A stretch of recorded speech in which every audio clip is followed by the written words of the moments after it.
గలతీ పత్రిక 6వ అధ్యాయము 9వ వచనం. గలతీ పత్రిక 6:9. మనము మేలు చేయుట యందు విసుకకయుందుము, మనము అలయక మేలు చేచితిమేమి, తగిన కాలమందు. దేవునికి స్తోత్రం చెప్పాలి, దేవునికి స్తోత్రం. మనము మేలు చేయుట యందు విసుకకయుందము. మేలు చేసే విషయంలో ఎలా ఉండాలి? విసుకకుండా ఉండాలి. విసుకక మేలు చేసే వారమై ఉండాలి. తర్వాత ఏమంటున్నాడంటే, మనము అలయక మేలు చేస్తే.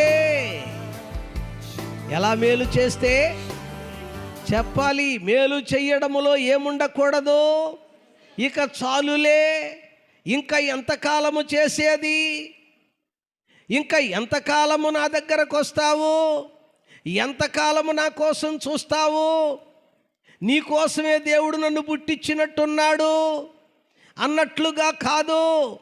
ఇక నేనే దొరికేనా అప్పడగడానికి, నేనే దొరికేనా ఏంటి అస్తమానము నా దగ్గరకు వస్తావు అనేటువంటి మనస్సు ఉండకూడదు. అలయక మేలు చేస్తే. స్తోత్రం చెప్పడం అందరూ గట్టిగా.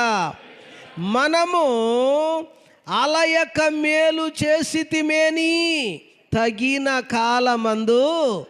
ఏ పంట అది? అది నీవు చేసే మేలుకు నీకు ప్రతిఫలం ఇచ్చేటువంటి పంట. నీవు చేసే మేలుకు నూరంతల ఆశీర్వాదము పొందే పంట. నీవు చేసేటువంటి మేలుకు రెట్టింపు దీవెనలతో కూడినటువంటిదే ఆ పంట. చప్పట్లు కొట్టి మహింపరుస్తారా ప్రభు నామాన్ని గట్టిగా?